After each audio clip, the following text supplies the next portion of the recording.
इंशाल्लाह ताला रूल करेगा दुनिया में। बिल्कुल बिल्कुल। शेख साहब हमारे साथ इज्जत सैयद साहब मौजूद हैं, एनसीए के साबिक डायरेक्टर हैं। सर आपको वेलकम करते हैं शो में। अस्सलाम वालेकुम जी। जी वालेकुम सलाम जी। सैयद साहब क्या इरादे हैं? इतनी टीमें आ सर रही हैं, आप सुनाएं, इतनी कैसी टीमें तबीयत है इतनी आपकी? टीमें पाकिस्तान में आ रही हैं, इंग्लैंड आ रहा है, ऑस्ट्रेलिया आ रहा है। आपकी तो मुझे याद है कि एनसीए में जब डायरेक्टर होते थे तो आपकी प्लानिंग होती थी कि इंडिया को कैसे कुट लगानी है, ऑस्ट्रेलिया को कैसे लगानी है। अब इंडिया तो भागता है, इंडिया हमसे नहीं खेलता, खेलता बिल्कुल। लेकिन इंग्लैंड आ रहा है और आपका बड़ा तजर्बा है इस मामले में, क्लब लेवल से लेके स्कूल लेवल जिस तरह आपने ऑर्गेनाइज की है। आप पहले तो ये मुझे ये बता दीजिए, जो टीमें आ रही हैं 2022 में पाकिस्तान में, काफ़ी सारे टेस्ट मैच हो रहे हैं, पावर पैक पूरा, मतलब एक ऐसा बम्पर किस्म का कैलेंडर पाकिस्तान क्रिकेट को मिल रहा है। पहले आप इस पे कर ले, फिर मैं आपसे दो तीन क्रिटिकल मोटी मोटी बातें भी करूंगा। पहले आप इस पे बताइए कि जो तो 3 टीमें पाकिस्तान आ रही हैं। जी, ये एक बड़ी खुशाइन बात है कि ये टीमें पाकिस्तान आ रही हैं और पाकिस्तान में ये टीमें स्टार्ट हुई हैं आनी 2014-15 में, जो फर्स्ट टाइम इनिशिएटिव लिया गया था टीमों को लाने के लिए इधर, और over a period of time अब ये थोड़ी ग्रो कर रही हैं। ये बड़ी अच्छी बात है कि आपकी जो यूरोपियन टीम्स हैं, जिसमें इंग्लैंड आएगा, फिर ऑस्ट्रेलिया ऑब्वियसली डाउन अंडर से आएगा, न्यूजीलैंड भी आएगा, तो it augurs well for Pakistan cricket. Pakistan cricket जो है वो 2008-9 के बाद टेस्ट क्रिकेट से तो बहुत दूर रही है और होम सीरीज हम बाहर ही खेलते रहे हैं।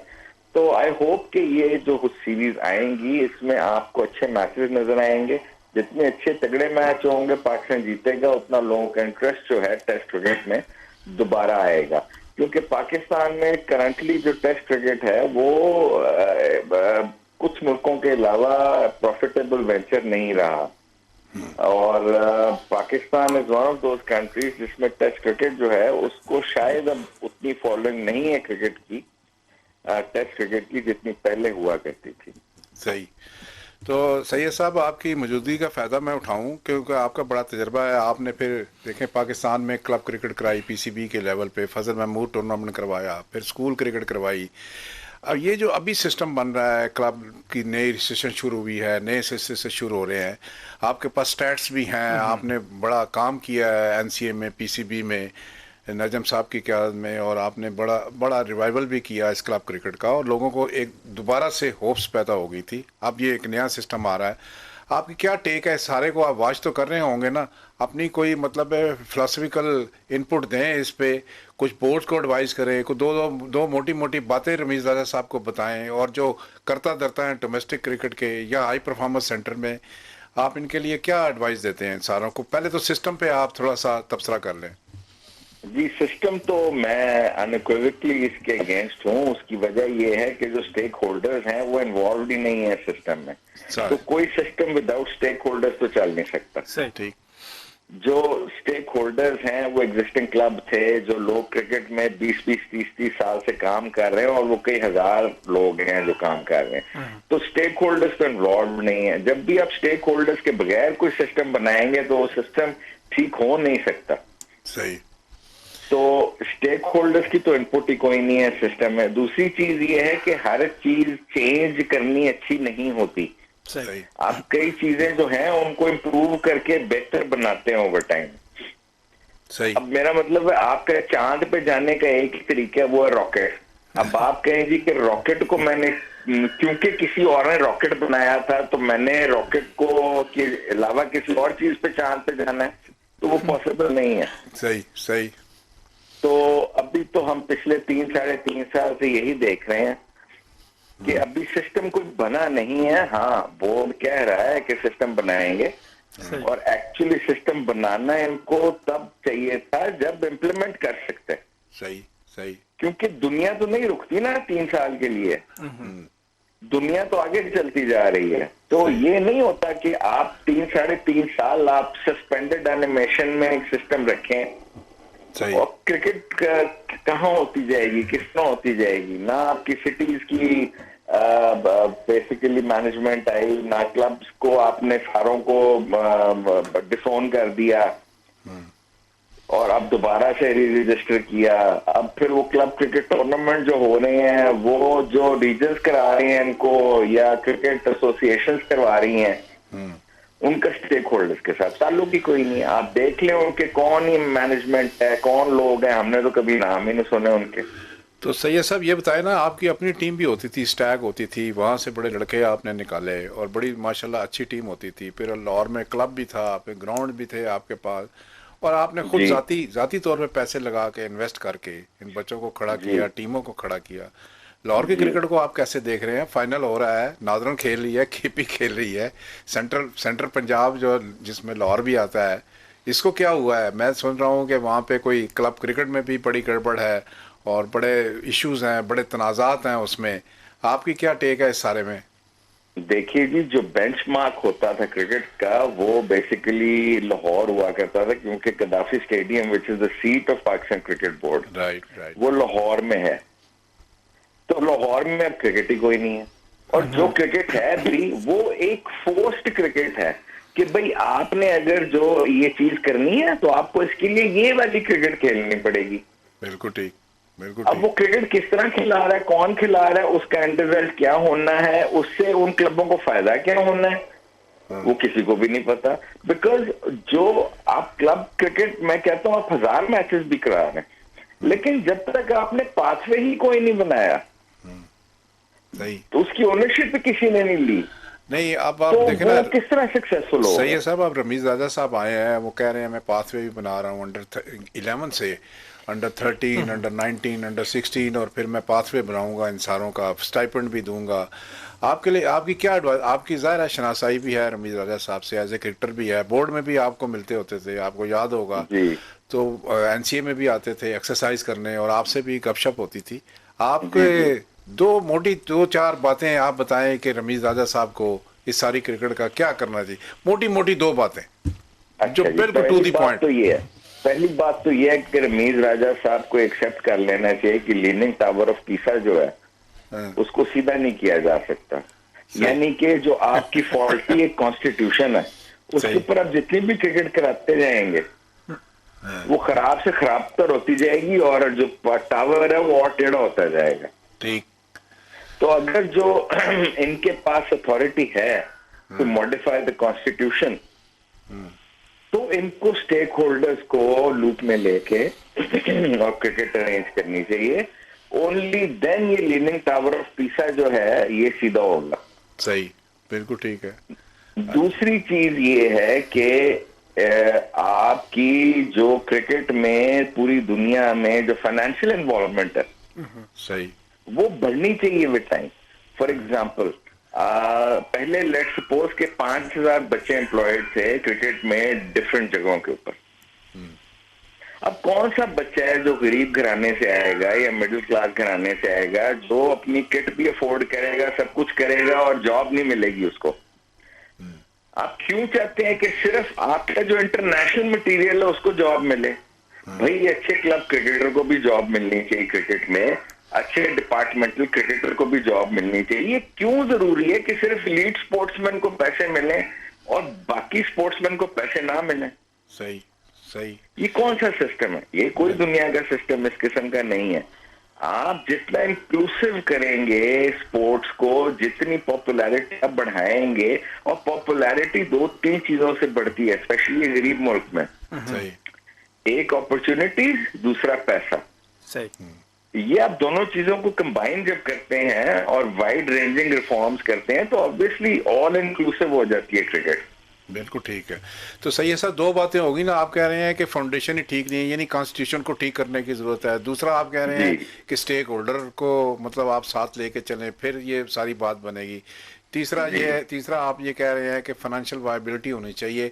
अब ये डीलें तो बोर्ड देखें ना, ब्रॉडकास्टिंग की PSL की डील हुई है, आपने देख ली है, लाइव स्ट्रीमिंग की डील हुई है, फिर दूसरी टाइटल स्पॉन्सरशिप जो है वो तो चले पहले से चल रही है हबीब बैंक की। तो बोर्ड कोशिश तो कर रहा है, और रमीज राजा साहब का कहना भी यही है कि पाकिस्तान को फाइनेंशियली मैंने बहुत स्ट्रॉन्ग करना है, स्पॉन्सरशिप लानी है। देखें बहुत सारे लोगों को इन्वॉल्व कर रहे हैं, आरफ हबीब साहब को कराची में इन्वॉल्व किया। आप क्योंकि खुद फाइनेंशियल साइड के हैं, आपका स्ट्रॉन्ग पॉइंट ही ये है, और फिर आपका पैशन बड़ा था, आपने फिर क्रिकेट को रिवाइव बड़ा अच्छा किया, फजल महमूद से लेके क्या क्या नहीं किए आपके क्रिकेट में, बड़ी चीज़ें हैं। तो मैं तो होता तो मैं आपको मतलब एक ऑनर करता बाकायदा इस सिलसिले में। लेकिन आप ये बताएं कि ये जो पाकिस्तान की क्रिकेट है ये राइट डायरेक्शन में है? 3-4 बातें तो आपने की हैं कि ये फ्लॉस है, फिर कैसे जी इसको, कैसे रोड टू प्रोग्रेस डाला जाए?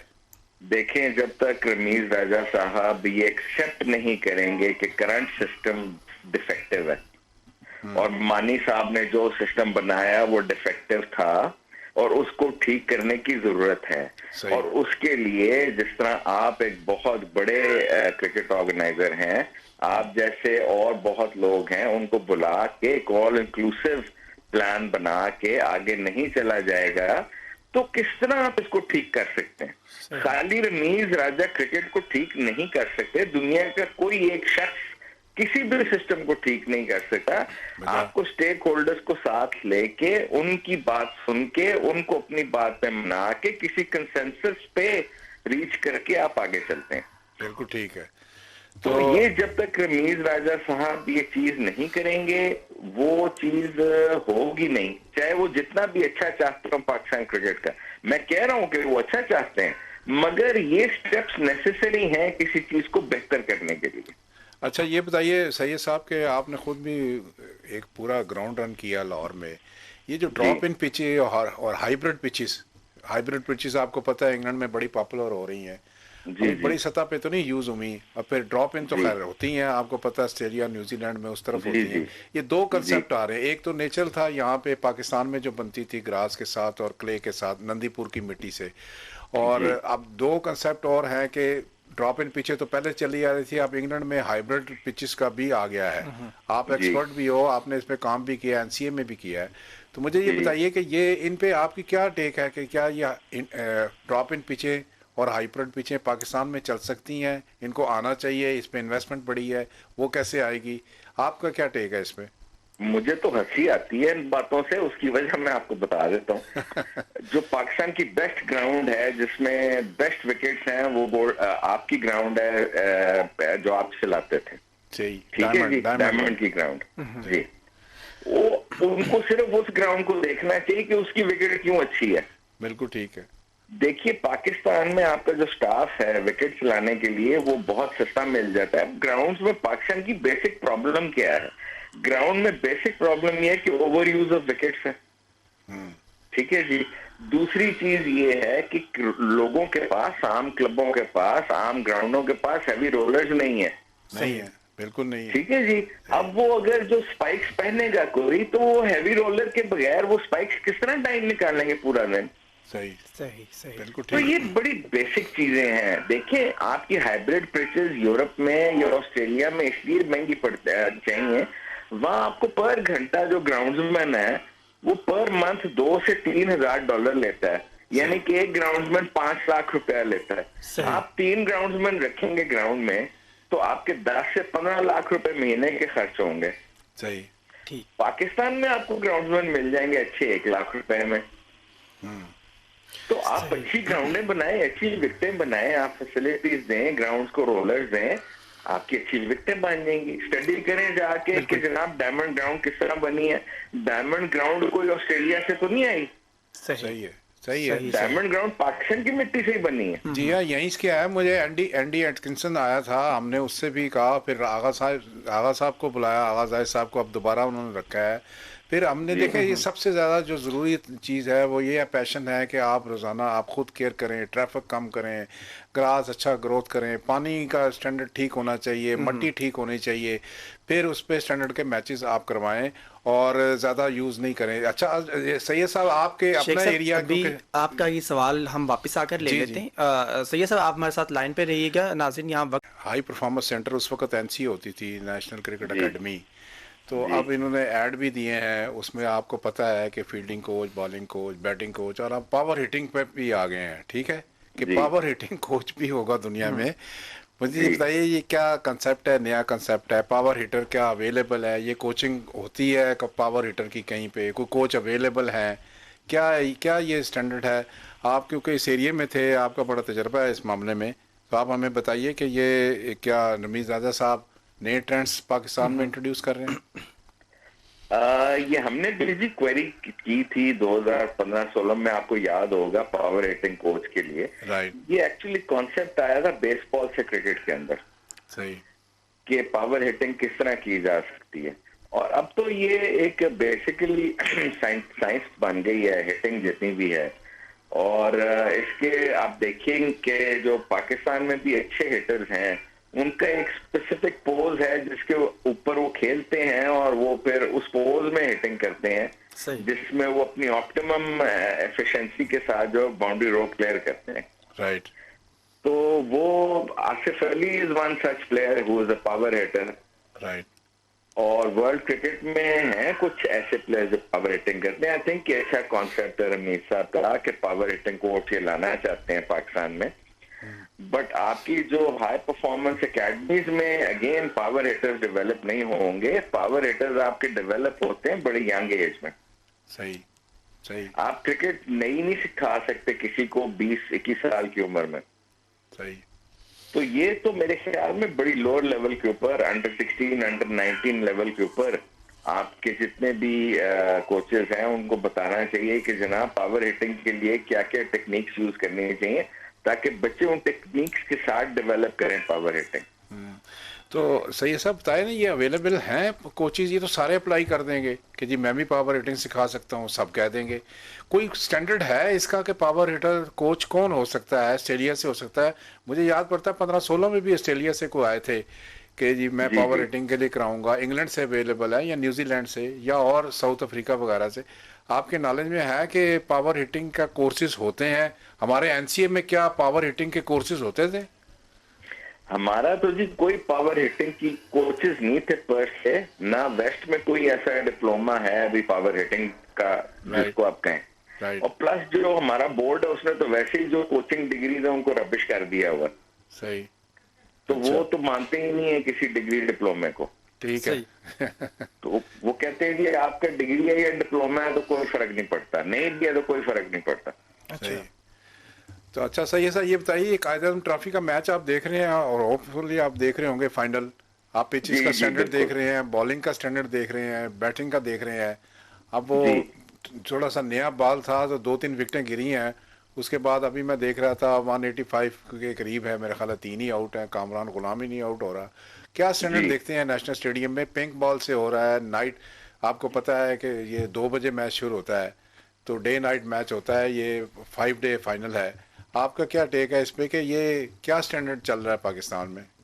अच्छा शेख साहब, आप बड़ा इंटरेस्टिंग चीज मैं आपको ये बताऊं कि जी। जब बेतहाशा टीमें क्रिकेट खेल रही थी, ग्रेड 1 ग्रेड 2 पेट्रन्स ट्रॉफी, ये सारा बहुत सारी टीमें खेल रही थी, 5-6 हजार बच्चे भी एम्प्लॉयड थे, मुझे उसमें और इस स्टैंडर्ड में कोई फर्क नजर नहीं आया। अच्छा अच्छा। जी। अच्छा, वाकई उस इंटरेस्टिंग है। हाँ, आप ये देखिए कि पिछले 3.5 साल से जब से टीमें कम हुई हैं, कितने नए लड़के पाकिस्तानी टीम में हैं और उनकी एजेस क्या हैं। सही सही। आप ये देखिए कि जिन लोगों का हम डेब्यू करा रहे हैं उनकी एजेस क्या हैं। ठीक। तो दैट शोज यू कि बेसिकली आपके बहुत ज्यादा जो एक्सपीरियंस प्लेयर्स थे उन्होंने मोस्टली जगह ले ली फर्स्ट क्लास क्रिकेट में, क्योंकि टीमें जो काम हो गई। तो जो नए प्लेयर्स आया करते थे रीजन्स में, जो बाद में फिर डिपार्टमेंट्स लिया करते थे, वो रूट तो खत्म ही हो गया मोस्ट प्लेयर्स के लिए। सही। तो अब तो मोस्टली जो टीमें खेल रही हैं, आप इनकी एवरेज एज निकालेंगे फर्स्ट क्लास टीम्स की, वो 30+ होंगी। अच्छा। सही सही। जी। तो 30+ फर्स्ट क्लास प्लेयर्स की जो एज है, उससे आप किस किस्म का पाकिस्तान का टैलेंट ढूंढना आपने। सही है सही है। आपका 19 ईयर ओल्ड 20 ईयर ओल्ड जो है, जो रन करे आउट करे, 20 21 22 साल का लड़का, तो उसके ऊपर तो आप इन्वेस्ट करेंगे for a longer period of time. सही सही। बट ये चीज तो प्रूव हो गई है कि अपॉर्चुनिटीज जब आप यंगर लड़कों को प्रोवाइड करेंगे अच्छे लेवल की, तो उनसे आप over a period of time अच्छी परफॉर्मेंस भी ले सकेंगे। बिल्कुल ठीक है। और जबकि आप उस लॉट को खिला रहे हैं जिनकी एवरेज एज 30 है, बिल्कुल ठीक है। तो पाकिस्तान वो कब खेलेंगे। सही है। अच्छा ये बताइए कि ये कराची में प्रेस कॉन्फ्रेंस करते हुए रमीज़ आज़ाद साहब ने कहा है, किसी ने उनसे पूछा था कि भाई पाकिस्तान का जो मौजूदा कम्बिनेशन है इसमें बेंच स्ट्रेंथ से लड़के ज़्यादा ट्राई नहीं किए जा रहे। उन्होंने कहा जी कि ये काफ़ी लंबे अरसे के लिए ये कम्बिनेशन चलेगा और बेंच स्ट्रेंथ से फिर बाद में हम ट्राई करेंगे। आप इस कंसेप्ट को कैसा देखते हैं कि यानी कि एक लंबा रन देना चाह रहे हैं, वो एक कहते हैं कि कॉम्बिनेशन अच्छा बन गया, लीथल है, फॉर्मेडेबल है, टीमों को हरा सकता है दूसरे, तो वो चाहते हैं कि एक लंबा रन इसको दिया जाए। इस कंसेप्ट को आप कैसे देखते हैं? मुझे रमीज साहब की दो चीजें बड़ी इंटरेस्टिंग लगी जी इस प्रेस कॉन्फ्रेंस में। पहले तो किसी ने उनसे सवाल किया कि जनाब, लोग कहते हैं कि रमीज राजा हर चीज चला रहा है पीसीबी में, ठीक हो गया। तो उन्होंने जवाब में कहा हाँ जी मैं ही चला रहा हूँ हर चीज, वन मैन आर्मी है। वन मैन आर्मी है। तो इसका मतलब है फिर बाकी लोग तो साइड पे हो जाएं। सही सही। ठीक है जी। तो वो इसका मतलब है, इसके साथ साथ वो ये भी कहते हैं बस एक्सपर्ट मैं ही हूँ हर चीज का, बाकी किसी को कुछ पता ही नहीं है। सही। अच्छा, ठीक है जी। एक ये अब वो शहनशाह अफरीदी का कह रहे हैं कि जी इसको 100 मील पे बॉल करनी चाहिए। सही। ठीक है जी। तो वो कोच भी बन गए, वो पिच क्यूरेटर भी बन गए, वो मैनेजर भी बन गए, वो चेयरमैन भी बन गए। तो फिर बाकी लोगों की हमें क्या जरूरत है पाकिस्तान में? भाई अपना सैयद साहब, एक आदमी सब काम करना चाहता है तो आपको क्या एतराज है? करने दें। बिल्कुल करें जी, तो लोगों को साथ लेके करें ना, अकेले तो ना करें। अच्छा, दूसरी बात क्या है उनकी आपको? एक तो ये आई कि वो सब कुछ अपना करना चाहते हैं, he is eager to do everything, जो He is eager to do everything, जी। but according to what he thinks is right. Right, ये भी उन्होंने कहा, बिल्कुल ठीक। Stakeholders का उसमें कोई इनपुट नहीं। अच्छा, अब दूसरी बात क्या है इंटरेस्टिंग? दूसरी बात इंटरेस्टिंग मुझे ये लगी कि वो जो बेंच स्ट्रेंथ की बात करते हैं पाकिस्तान की, या एक पर्टिकुलर सेट ऑफ प्लेयर्स को for a long period of time खेलना चाहिए, तो दैट मीन्स के सिलेक्शन कमेटी का भी कोई फायदा नहीं है। सही सही। ठीक है जी। फिर तो वो इन सारों को घर चले जाना चाहिए। सही। तो मुझे तो यही लग रहा है कि वो चाहते हैं कि सारे क्रिकेट बोर्ड में जो लोग काम करते हैं वो रोज आए, उनसे इंस्ट्रक्शंस लें सही। और वो चीज कर लें। सही ठीक। सही। जी। अच्छा सैयद साहब, कल की प्रेस कॉन्फ्रेंस में एक और बात भी हुई है। उन्होंने ये बात की है कि जो फर्स्ट क्लास क्रिकेटर है वो अब 50 से 60 लाख रुपए कमाता है, और सलमान बट ने वैसे उन्हें कहा है कि ऐसा कुछ भी नहीं है, 30 लाख रुपए तो इतना बहुत ज़्यादा कोई कमा ले तो 30 लाख रुपए कमाता है। आप क्या जी। कहते हैं, क्या हमारे यहाँ डोमेस्टिक क्रिकेट के अंदर कोई जो लोगों की इनकम है वो बढ़ी है? बिल्कुल नहीं बढ़ी डोमेस्टिक क्रिकेट में इनकम। डिपार्टमेंट्स में लोग पूरे साल एम्प्लॉयड होते थे, इनफैक्ट जब उनकी क्रिकेट खत्म भी हो जाती थी वो एम्प्लॉयड रहते थे। आप ये देखिए कि एक बंदा 35 साल के बाद वो करेगा क्या? छापड़ी लगाएगा। सही। पीसीबी तो उसको पे नहीं करेगा जिस साल वो क्रिकेट नहीं खेलेगा। नहीं, अब यही सवाल लोग कर रहे हैं कि आबद अली अल्लाह करे कि वो सेहतियाब हो के दोबारा क्रिकेट शुरू करे। अगर वो ना कर सका या कोई ज़्यादा कॉम्प्लिकेशंस हो गई तो सैयद साहब आप इसका जवाब दें कि फिर आबद अली क्या करेगा? अभी यंग है, कितनी उम्र है उसकी? 34 साल, 33-34 साल होगी, इतनी होगी।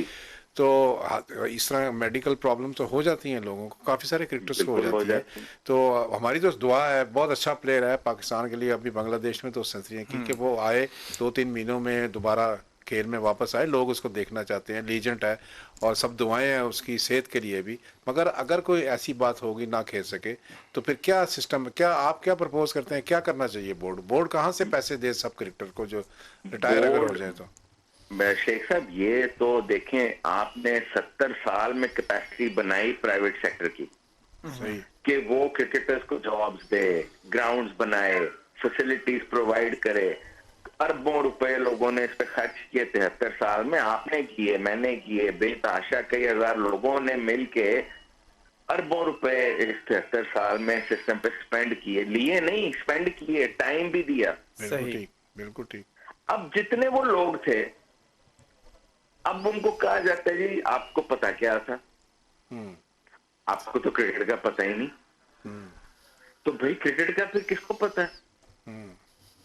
जिन लोगों को पहले क्रिकेट से ताल्लुक ही नहीं उनको पता है क्रिकेट का। सही। ठीक है जी। तो ये अब जो मैं तो यही कहूंगा कि लीनिंग टावर ऑफ पीसा पे जितनी देर आप इन्वेस्ट करते जाएंगे वो गलत होगी। वो सीधा नहीं होगा। रमीज साहब सिस्टम ठीक कर लें, इनकी बहुत नॉलेज है, इनको बहुत पता है, ये सिस्टम ठीक कर सकते हैं सही। अगर जो ये करना चाहें। सही। इस सिस्टम के अंदर रह के एग्जिस्टिंग जो इसकी वीकनेसेस है सिस्टम की, उसके अंदर रह के उस पर इन्वेस्ट करना आई थिंक पैसे जाया करने के मुतरादिफ है। सही। बिल्कुल ठीक हो गया, बहुत शुक्रिया। इज़्ज़त सैयद साहब हमारे साथ मौजूद है। शेख साहब ये बताइएगा, अभी शाहिद